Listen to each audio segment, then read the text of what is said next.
ನಮಸ್ಕಾರ, ಸ್ಪೀಡ್ ನ್ಯೂಸ್ಗೆ ಸ್ವಾಗತ. ನಾನು ಚಂದ್ರಕಲಾ ನೂತನಗೌಡ. ಮಕ್ಕಳ ಎದುರೇ ಪತ್ನಿಗೆ 15 ಬಾರಿ ಇರಿದು ಹತ್ಯೆ. ಬೆಟ್ಟಿಂಗ್ನಿಂದ ಹಣ ಕಳೆದುಕೊಂಡಿದ್ದ ರಿಕ್ಷಾ ಪತ್ನಿನ ಓಲೈಸೋದಕ್ಕೆ ಬಂದು ಚಾಕು ಇರಿದ. ಹೌದು, ಈ ಆನ್ಲೈನ್ ಬೆಟ್ಟಿಂಗ್ನಿಂದ ಅದೆಷ್ಟು ಮನೆಗಳು ಇವತ್ತು ಬೀದಿಗೆ ಬಂದಿದೆ. ಅದೆಷ್ಟೋ ಜನರು ಸಾವಿಗೀಡಾಗಿದ್ದಾರೆ. ಅದೆಷ್ಟೋ ಜನರು ಇವತ್ತು ತಮ್ಮ ಕುಟುಂಬವನ್ನು ಕಳೆದುಕೊಂಡು ಬೀದಿಯಲ್ಲಿ ಭಿಕ್ಷೆ ಬೇಡುವ ಪರಿಸ್ಥಿತಿ ಬಂದಿದೆ. ಅದೆಷ್ಟೇ ಹೇಳಿದರೂ ಕೂಡ ಆನ್ಲೈನ್ ಬೆಟ್ಟಿಂಗನ್ನು ಆಡಬೇಡಿ ಅಂದರೂ ಕೂಡ ಯಾರೊಬ್ಬರು ಕೇಳ್ತಾ ಇಲ್ಲ. ಇದೀಗ ಆನ್ಲೈನ್ ಬೆಟ್ಟಿಂಗ್ ದಂಧೆಯಲ್ಲಿ ನೋಡಿ, ಆನ್ಲೈನ್ ಬೆಟ್ಟಿಂಗ್ನಲ್ಲಿ ಹಣ ಕಳ್ಕೊಂಡು ಹತಾಶನಾಗಿ ಪತ್ನಿಯನ್ನ ಮಕ್ಕಳ ಎದುರೇ ಆಟೋ ಚಾಲಕನೊಬ್ಬ ಮನ ಬಂದಂತೆ ಇರಿದು ಕೊಲೆ ಮಾಡಿ ಆತ್ಮಹತ್ಯೆಗೆ ಯತ್ನಿಸಿರುವ ಘಟನೆ ನಗರದಲ್ಲಿ ನಡೆದಿದೆ. ಏನ್ರಿ ಇದು? ಉದಯನಗರದ ನಿವಾಸಿ ಮಂಜುಳಾ 34 ಮೃತ ಮಹಿಳೆ ಅಂತ ಗುರುತಿಸಲಾಗಿದೆ. ಈ ಸಂಬಂಧ ಮೃತಳ ಪತಿ ಪ್ರದೀಪ್ ಕುಮಾರ್ನನ್ನ ಬಂಧಿಸಲಾಗಿದೆ. ಕೌಟುಂಬಿಕ ಕಲಹ ಹಿನ್ನೆಲೆಯಲ್ಲಿ ಭಾನುವಾರ ರಾತ್ರಿ ಪತ್ನಿಯನ್ನ ಕೊಂದು ಬಳಿಕ ಪ್ರದೀಪ್ ಕೂಡ ಆತ್ಮಹತ್ಯೆಗೆ ಯತ್ನ ಮಾಡಿದ್ದಾನೆ. ತಮ್ಮ ಕಣ್ಣ ಮುಂದೆಯೇ ತಾಯಿ ಹತ್ಯೆಯನ್ನ ಕಂಡು ಭೀತಿಗೊಂಡು ಮಕ್ಕಳು ಚೀರಿದಾಗ ನೆರೆಹೊರೆಯವರು ಧಾವಿಸಿದ್ದಾರೆ. ಅಷ್ಟರಲ್ಲಿ ಮನೆಯಿಂದ ಆತ ಪರಾರಿಯಾಗಿದ್ದ. ಈ ಬಗ್ಗೆ ಮಾಹಿತಿ ಪಡೆದು ಘಟನಾ ಸ್ಥಳಕ್ಕೆ ತೆರಳಿದ ಪೊಲೀಸರು ಕೈ ಕುಯ್ದುಕೊಂಡು ಆತ್ಮಹತ್ಯೆಗೆ ಯತ್ನಿಸಿದ್ದ ಆರೋಪಿಯನ್ನ ವಶಕ್ಕೆ ಪಡೆದು ಆಸ್ಪತ್ರೆಗೆ ದಾಖಲಿಸಿದ್ದಾರೆ.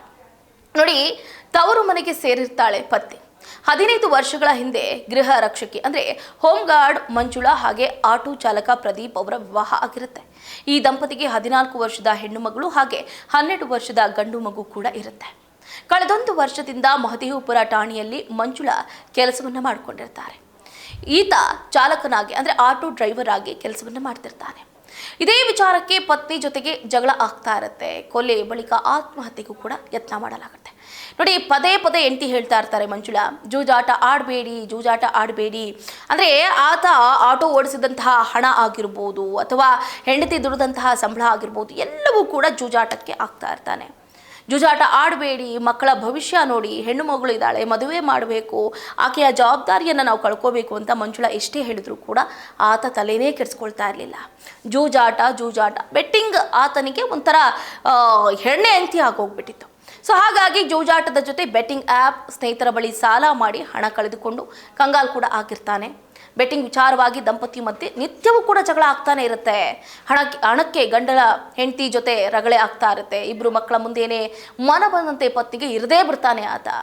ತಮ್ಮ ಕುಟುಂಬದ ಜೊತೆ ನಾರಾಯಣಪುರದಲ್ಲಿ ಅವರು ನೆಲೆಸಿರ್ತಾರೆ. ಕೆಲ ತಿಂಗಳಿಂದ ಕೌಟುಂಬಿಕ ವಿಚಾರವಾಗಿ ದಂಪತಿ ಮಧ್ಯೆ ಭಿನ್ನಾಭಿಪ್ರಾಯ ಮೂಡಿರುತ್ತೆ. ಜೂಜಾಟದ ವ್ಯಸನಿಯಾಗಿದ್ದಂತಹ ಪ್ರದೀಪ್ ತಾನು ದುಡಿದಿದ್ದು ಅಷ್ಟೇ ಅಲ್ಲದೆ ಬೇಸತ್ತು ಮಕ್ಕಳ ಜೊತೆ ತವರು ಸೇರಿದ್ದ ಪತ್ನಿ ಹತ್ಯೆಗೂ ಮುನ್ನ ಫೇಸ್ಬುಕ್ನಲ್ಲಿ ಆರೋಪಿ ವಿಡಿಯೋ ಹಂಚಿಕೊಂಡಿರ್ತಾನೆ. ಪತ್ನಿಯಿಂದ ಸಹ ಹಣ ಪಡೆದು ಜೂಜಾಡಿರ್ತಾನೆ. ಇದಕ್ಕೆ ಹಲವು ಸ್ನೇಹಿತರಿಂದ ಹಾಗೆ ಆ್ಯಪ್ಗಳಿಂದ ಕೂಡ ಆತ ಸಾಲವನ್ನು ಮಾಡಿರ್ತಾನೆ. ಈ ಬೆಟ್ಟಿಂಗ್ ಚಟಕ್ಕೆ ಮಂಜುಳಾ ವಿರೋಧ ಮಾಡಿರ್ತಾಳೆ. ಇದೇ ವಿಷಯವಾಗಿ ಸತಿ ಪತಿ ಜಗಳ ಆಡ್ತಿರ್ತಾರೆ. ಮನೆಯಲ್ಲಿ ಹಣಕ್ಕಾಗಿ ಪತ್ನಿ ಮೇಲೆ ರಗಳ ಆಗ್ತಾನೆ ಇರುತ್ತೆ. ದಿನ ಬೆಳಗ್ಗೆಯಿಂದ ಬರೀ ರಾತ್ರಿವರೆಗೂ ಇದೇ ಜಗಳ ಆಗೋಗ್ಬಿಡುತ್ತೆ. ಸೊ ಕಳೆದ ತಿಂಗಳು ನೋಡಿ, ಈಕೆ ಇದರಿಂದ ಬೇಸತ್ತು ಮಕ್ಕಳ ಜೊತೆ ವಿದ್ಯಾನಗರದಲ್ಲಿ ತವ್ರ ಮನೆಗೆ ಬಂದು ನೆಲೆಸಿರ್ತಾಳೆ. ಮನೆ ತೋರದಂತಹ ಪತ್ನಿ ಒಂದು ಕಡೆ ಇದರಿಂದ ಕಂಗಾಲಾಗ್ಬಿಟ್ಟಿರ್ತಾನೆ. ಆಕೆಯನ್ನು ಓಲೈಸೋದಕ್ಕೆ ಪ್ರದೀಪ್ ಯತ್ನ ಮಾಡ್ತಾನೆ, ಆದರೆ ವಿಫಲ ಆಗೋಗ್ಬಿಡ್ತಾನೆ. ಸೊ ಕೊಲ್ಲುವುದಾಗಿ ಫೇಸ್ಬುಕ್ನಲ್ಲಿ ವಿಡಿಯೋ ಕೂಡ ಮಾಡಿರ್ತಾನೆ. ಸೊ ಅದೇ ರೀತಿ ಭಾನುವಾರ ರಾತ್ರಿ 7:30 ಸುಮಾರಿಗೆ ಮುನಿಸಿಕೊಂಡಿದ್ದ ಪತ್ನಿ ಜೊತೆ ಮಾತುಕತೆ ಆಡೋದಕ್ಕೆ ಬಂತಾನೆ. ಆಗ ದಂಪತಿ ಮಧ್ಯೆ ಗಲಾಟೆ ಆಗಿದೆ. ತಾನು ಬೆಟ್ಟಿಂಗ್ ಆಡೋದಿಲ್ಲ ಅಂತ ಕ್ಷಮೆ ಕೋರುವ ನೆಪದಲ್ಲಿ ಪತ್ನಿ ಓಲೈಕೆಗೆ ಆತ ಯತ್ನ ಮಾಡ್ತಾನೆ. ಈ ಮಾತಿಗೆ ಮಂಜುಳಾ ಕರಗದೆ ಹೋದಾಗ ಮಾತಿಗೆ ಮಾತು ಬೆಳೆದು ಪರಿಸ್ಥಿತಿ ವಿಕೋಪಕ್ಕೆ ತಿರುಗುತ್ತದೆ. ಈ ಹಂತದಲ್ಲಿ ಕೆರಳಿದ ಆರೋಪಿ ತನ್ನ ಇಬ್ಬರು ಮಕ್ಕಳ ಮುಂದೆಯೇ ಪತ್ನಿಗೆ ಚಾಕುವಿನಿಂದ ಮನ ಬಂದಂತೆ ಇರಿದು ಕೊಲೆ ಮಾಡಿದ್ದು. ಕೊಲೆಗೂ ಮುನ್ನ ಫೇಸ್ಬುಕ್ನಲ್ಲಿ ಪತ್ನಿಯನ್ನು ಕೊಲ್ಲೋದಾಗಿ ಆರೋಪಿ ವಿಡಿಯೋ ಕೂಡ ಮಾಡಿರ್ತಾನೆ. ಕೊಲೆ ಮಾಡಿ ಕೈ ಕುಯ್ಕೊಂಡು ಪ್ರದೀಪ್ ಆತ್ಮಹತ್ಯೆ ಮಾಡ್ಕೊಳ್ಳೋದು ಕೂಡ ಯತ್ನ ಮಾಡಿರ್ತಾನೆ. ಅಷ್ಟರಲ್ಲಿ ಘಟನೆ ಬಗ್ಗೆ ಮಾಹಿತಿಯನ್ನು ಪಡೆದು ಪೊಲೀಸರು ಆರೋಪಿಯನ್ನು ರಕ್ಷಿಸಿ ಆಸ್ಪತ್ರೆಗೆ ದಾಖಲಿಸಿದ್ದಾರೆ ಅಂತ ಅಧಿಕಾರಿಗಳು ತಿಳಿಸಿದ್ದಾರೆ. ಈ ಸಂಬಂಧ ಮಹದೇವಪುರ ಪೊಲೀಸ್ ಠಾಣೆಯಲ್ಲಿ ಪ್ರಕರಣ ದಾಖಲಾಗಿದೆ. ನೋಡಿ, ತಾಯಿನೂ ಇಲ್ಲದೆ ತಂದೆನೂ ಇಲ್ಲದೆ ಆ ಇಬ್ಬರು ಮಕ್ಕಳು ಇವತ್ತು ಅನಾಥರಾಗಿದ್ದಾರೆ. ತಂದೆ ತಾಯಿಯನ್ನು ಕಳ್ಕೊಂಡು ಒಂದು ಕಡೆ ಆ ಮಕ್ಕಳು ನಿಜಕ್ಕೂ ಕೂಡ ಏನು ಮಾಡೋದು ಅರಿವಿಲ್ಲದ ವಯಸ್ಸು 14-13 ವರ್ಷ ಅಂದರೆ ಪಾಪ ಸ್ಕೂಲ್ಗೆ ಹೋಗ್ತಿರ್ತಾರೆ ಅಷ್ಟೇ. ಈಗ ಸ್ಕೂಲ್ಗಳಲ್ಲೂ ಕೂಡ ಮಕ್ಕಳಿಗೆ ಒಂದು ರೀತಿಯಾದಂಥ ಆತಂಕ. ನಿಮ್ಮ ತಂದೆ ನಿಮ್ಮ ತಾಯಿಯನ್ನು ಕೊಲೆ ಮಾಡಿಬಿಟ್ರು, ನೀವು ಕೊಲೆಗಾರರ ಮಕ್ಕಳು ಅಂತ ಹೇಳಿದಾಗ ಆ ಮಕ್ಕಳಿಗೆ ಇನ್ನಿಲ್ಲದ ಒಂದು ಭಯ ಆತಂಕ ನಿರ್ಮಾಣ ಆಗಿದೆ. ಒಟ್ಟಾರೆಯಾಗಿ ಯಾರೂ ಕೂಡ ಈ ರೀತಿಯಾದಂಥ ಬೆಟ್ಟಿಂಗ್ ಆ್ಯಪ್ಗಳನ್ನು ಅಥವಾ ಬೆಟ್ಟಿಂಗ್ ಆಡೋದನ್ನು ನಿಲ್ಲಿಸ್ಬಿಡಿ. ಇದರಿಂದ ಯಾವುದೇ ರೀತಿಯಾದಂಥ ಪ್ರಯೋಜನ ಇಲ್ಲ.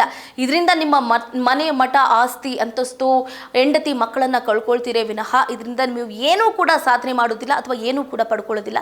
ದಯಮಾಡಿ ನಮ್ಮ ವಾಹಿನಿಯ ಮುಖಾಂತರವೂ ಕೂಡ ಕೇಳ್ಕೊಳ್ಳೋದಿಷ್ಟೇ, ಈ ರೀತಿಯಾದಂಥ ಆ್ಯಪ್ಗಳನ್ನು ಡೌನ್ಲೋಡ್ ಮಾಡ್ಕೊಳ್ಳೋದು ಅಥವಾ ಬೆಟ್ಟಿಂಗ್ ಆಡೋದು ಇನ್ನಿಲ್ಲದ ಆ್ಯಕ್ಟಿವಿಟೀಸ್ಗಳನ್ನು ಆಡಿ ನಿಮ್ಮ ಜೀವನವನ್ನು ನೀವು ಹಾಳು ಮಾಡ್ಕೊಳ್ಳೋದಕ್ಕೆ ಹೋಗಬೇಡಿ. ಇದಾಗುತ್ತೆ ಇವರಿಗಿನ ಅಪ್ಡೇಟ್. ನೋಡ್ತಾ ಇರಿ ಸ್ಪೀಡ್ ನ್ಯೂಸ್, ನಿಮ್ಮದು ವೇಗ ನಮ್ಮದು.